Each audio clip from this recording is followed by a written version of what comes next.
Et comme chaque mercredi, on est avec Mister Genius qui vient nous filer tous ces petits trucs, ces astuces technologiques concernant les ordinateurs, les smartphones, le web, il nous dit tout. À toi qui te demande pourquoi la batterie de ton GSM est vide alors qu'il n'est que 15 heures. À toi qui te demande pourquoi le texte disparaît lorsque tu appuies sur la touche CTRL-X. À toi aussi qui te demande si ton employeur sait si tu vas sur Twitter au lieu de travailler. Mister Genius t'explique tout ce qu'il faut savoir pour être un vrai geek. Aujourd'hui, je vais vous parler du cloud. Le cloud, c'est l'exploitation de la puissance de stockage des serveurs informatiques à distance et à la demande via Internet. Ouais, donc le cloud, c'est quand nos fichiers sont stockés quelque part dans le ciel, dans les nuages, au lieu d'être stockés sur un serveur ou un disque dur externe, c'est ça? Ouais, si on veut. En fait, le cloud, c'est très concret, en fait. Les données sont en fait stockées sur des serveurs dans des data centers qui sont des espèces de bunkers avec une armée d'informaticiens qui veillent à deux choses. Que tu puisses accéder à tes données en tout temps, mais que personne d'autre ne puisse y avoir accès. En fait, on utilise quotidiennement le cloud. C'est le cas dès que tu stockes des données ailleurs que sur ton ordinateur. Quelques exemples, Gmail, Hotmail, Facebook, ou encore Dropbox ou OneDrive. Mais il paraît quand même c'est pas tout à fait sécurisé cette histoire. Je me souviens de Jennifer Lawrence qui avait quelques photos qu'on pouvait pas voir sur son iCloud et paf, il a été piraté et tout le monde l'a vu. C'est vrai, on n'est jamais à l'abri d'un bon hacker bien déterminé, bien compétent, qui veuille vraiment nous piquer nos données.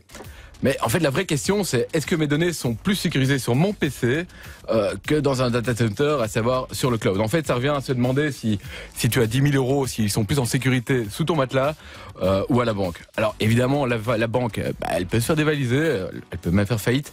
Mais a priori, ce risque est quand même beaucoup moins élevé qu'un cambriolage dans ta maison. Par ailleurs, avec le cloud, on annule toute perte liée à une panne matérielle, genre le disque dur qui rend l'âme.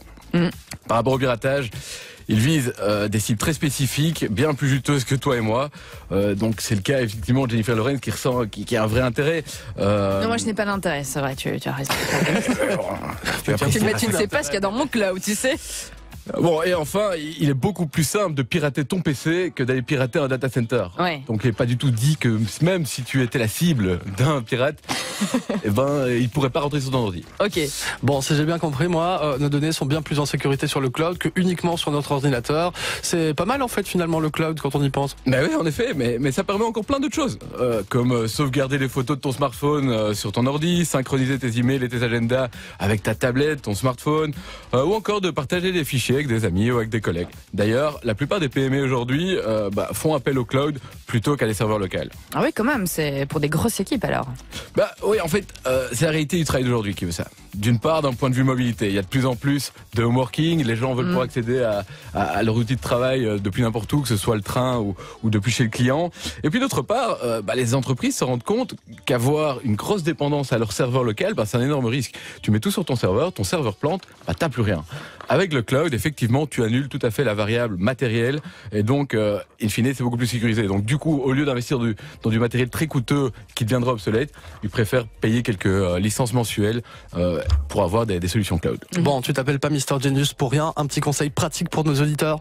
Ouais, le cloud fait déjà partie de notre réalité et vous allez de plus en plus utiliser. Les risques du cloud sont directement liés à la fiabilité de l'entreprise qui héberge en fait ces services. Donc nous vous conseillons donc que ce soit pour un usage privé ou professionnel, de toujours travailler avec les majors de la profession, les noms reconnus comme Google, Microsoft, OVH ou encore Amazon, et d'éviter les petits hébergeurs qui sont plus susceptibles de subir des pannes, voire de faire faillite. En guise de conclusion, le cloud, c'est comme prendre l'avion. C'est clairement le moyen le plus sûr, mais quand il y a un crash, ça fait 300 morts. Mieux vaut dès lors bien choisir sa compagnie. Revivez toutes nos chroniques sur rtbf.be/ovio. Pure FM.